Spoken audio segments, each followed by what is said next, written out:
고위공직자 범죄수사처가 이르면 오늘 윤석열 대통령에 대한 체포영장을 집행할 것으로 보입니다. 네, 이번엔 현장 연결해서 분위기 알아보도록 하겠습니다. 김영수, 김철희 기자 자세히 전해주시죠.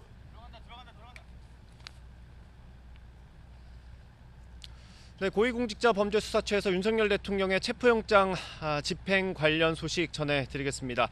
체포영장이 발부된 게 이틀 전, 그러니까 지난달 12월 31일, 지난해 마지막 날이었습니다. 애초에는 주말에 휴일에 체포에 나설 거란 전망이 많았는데 어제는 그냥 지나갔고요. 그런데 오늘 오전부터 이르면 오늘 체포영장을 집행을 시도할 수 있다는 분위기가 감지됐습니다. 다만 언제인지는 알 수 없는 상황인데 오전부터 이 정부 과천청사 공수처 건물 주변에 많은 취재진들이 몰렸습니다. 각 방송사 중계차들도 여러 들어와 있고요. 취재진들도 많이 와 있습니다. 공수처 건물 같은 경우는 직원들이 주로 드나드는 정문이 있고요. 공수처장이 주로 사용하는 후문이 있습니다. 정문과 후문에 기자들 여럿 기다리고 있고요. 후문 쪽에서 차량이 움직일 때마다 취재진도 긴장하고 주시하고 있는 상황인데 아직까지 체포영장 집행 소식은 들어오지 않고 있습니다. 김철희 기자, 그러면 체포영장이 언제쯤 집행되는 걸로 봐야겠습니까? 네, 앞서 공수처가 체포영장이 집행되면 기자들에게 알리겠다고 밝혔었는데요. 아직까지 공지된 내용은 없습니다. 윤 대통령의 체포영장 시한은 오는 6일까지입니다. 앞서 공수처 관계자가 주말까지 기다릴 이유가 없다고 밝힌 데다가 집행이 불발되면 다시 시도할 수도 있는 만큼 오늘 오후에 집행할 가능성도 여전히 남아 있습니다. 주된 집행 장소는 서울 한남동에 있는 대통령 관저인데요. 앞서 오동훈 공수처장이 원칙대로 영장을 집행하겠다면서도 예의는 지키겠다고 밝혔습니다. 네, 만약 체포영장이 집행되면 어떤 절차를 밟는 건지도 설명해 주시죠. 네, 일단 체포영장을 직접 들고 가서 미란다 원칙을 고지하게 됩니다. 여기서 체포영장에 대한 사유도 설명을 해야 하고요. 윤 대통령이 체포된 이후에는 공수처로 이동이 될 것으로 예상이 됩니다. 이 서울 용산 한남동 관저에서 공수처까지 거리가 17에서 18km 정도 나오거든요. 정확한 이동 경로는 파악이 좀 필요하지만 가장 가까운 동선을 아마 선택할 것으로 예상이 됩니다. 크게 두 개 정도가 예상이 되는데 한남대교 건너서 경부고속도로 이용하는 것, 그리고 한남대교 건너서 현충원 방향으로 돌아서 내려오는 방법이 있습니다. 만약 교통을 통제한다고 하면 20분 안팎이면 이동할 수 있는 거리입니다. 공수처는 말씀드린 대로 정부 과천청사 5동 건물에 있고요. 그리고 한번 짚어봐야 될 게 체포 이후 인치 그리고 구금 관련 내용인데 인치 장소라는 게 있습니다. 조금 쉽게 설명을 하면 체포한 인물을 머물게 할 장소가 있어야 합니다. 윤 대통령에 대한 체포영장에는 인치할 장소로 공수처 또는 체포지 인근 경찰서로 명시가 됐습니다. 그런데 저희 취재진이 좀 알아봤더니 공수처가 될 가능성이 높아 보이고요. 조사를 마친 뒤 구금할 장소는 서울구치소로 확인이 됐습니다. 공수처에서 조사를 마치게 되면 구치소로 가서 구금이 되는 겁니다. 만약에 오늘 체포영장 집행 시도가 있고 그리고 만약에 체포가 된다면 공수처에서 조사를 마친 뒤에 윤 대통령은 서울구치소에 수감이 되는 겁니다. 이런 공수처의 절차 그리고 법원의 체포영장 발부에 대해서 윤 대통령 측도 여러 번 입장을 내지 않았습니까?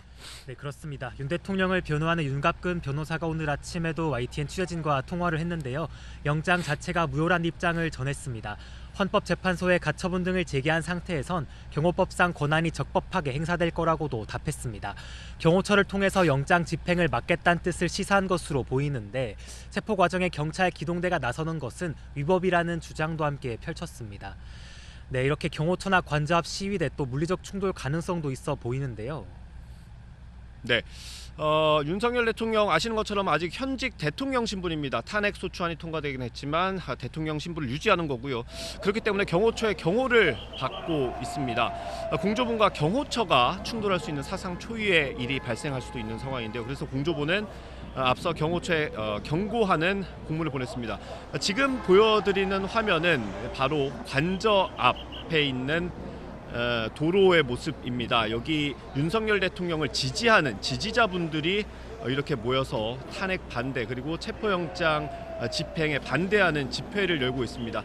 현장의 취재기자를 통해서 알아봤더니 집회 신고가 된 곳이라서 저기 도로까지 일부 지지자들이 나와서 시위를 할 정도로 많은 사람들이 모였다고 합니다. 이런 지지자들과 충돌할 가능성도 배제할 수는 없는 상황이죠. 그래서 오동훈 공수처장이 앞서 어제 기자들과 만나서 소요 없이 진행되기를 바라고 경찰 인력을 동원하는 것도 준비하고 있다 이렇게 얘기를 했습니다. 이런 부분 때문에 경력이 좀 많이 투입될 가능성도 있어 보이고요. 경력이 현장에서 잘 조치를 할 것으로 예상을 하지만 어떻든 영장이 집행이 된다면 다치는 사람 없이 진행이 돼야 할 것 같습니다.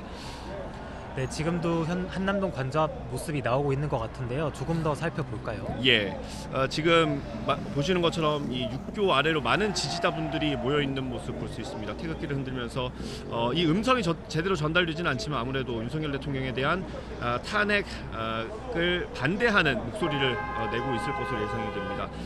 말씀드린 것처럼 어젯밤에도 여기 많은 지지자들이 있었고요. 오늘 낮부터 집회가 예고가 돼 있어서 많은 지지자들이 몰렸고 도로를 일부 점거를 해야 될 정도로 많은 지지자들이 몰렸다고 합니다. 1일 저녁에 어제 저녁에 윤석열 대통령이 지지자들에게 입장문을 내기도 했습니다. A4 한 장짜리였는데 전체적인 내용을 보면 지지자들에게 고맙다, 끝까지 싸우겠다 이런 내용이 포함이 되어 있었고요. 유튜브를 통해 애쓰는 모습을 보고 있다. 그리고 주권 침탈 세력과 반국가 세력의 준동으로 지금 대한민국이 위험하다. 그래서 이 나라를 지키기 위해 끝까지 싸우겠다 이런 내용들이 포함이 되어 있었습니다. 네, 그 마지막으로 윤석열 대통령의 혐의를 다시 한번 좀 짚어볼까요? 네. 윤 대통령 체포영장에 적시된 혐의는 내란 우두머리와 직권 남용입니다. 지난달 3일 비상계엄을 선포한 뒤 국회와 선관위에 군대와 경찰을 보냈는데요. 독립된 헌법기관 기능을 마비시키기 위한 폭동을 일으켰다는 게 수사기관의 판단입니다. 계엄디원식 국회의장과 이재명 민주당 대표, 한동훈 전 국민의힘 대표 등 주요 정치인들을 체포하도록 지시한 정황도 드러났는데요. 윤 대통령이 직접 총을 쏴서라도 문을 부수고 들어가서 국회의원들을 끌어내라고 지시했다거나 계엄을 2번, 3번 선포하면 된다고 말했다는 증언도 쏟아져 나왔습니다. 최근 검찰도 김용현 전 국방부 장관 등을 기소하면서 모든 내란 범죄 꼭대기에 대통령이 있다고 적시하기도 했습니다. 네, 지금까지 고위공직자 범죄수사처에서 전해드렸고요. 상암동 스튜디오 나와주십시오.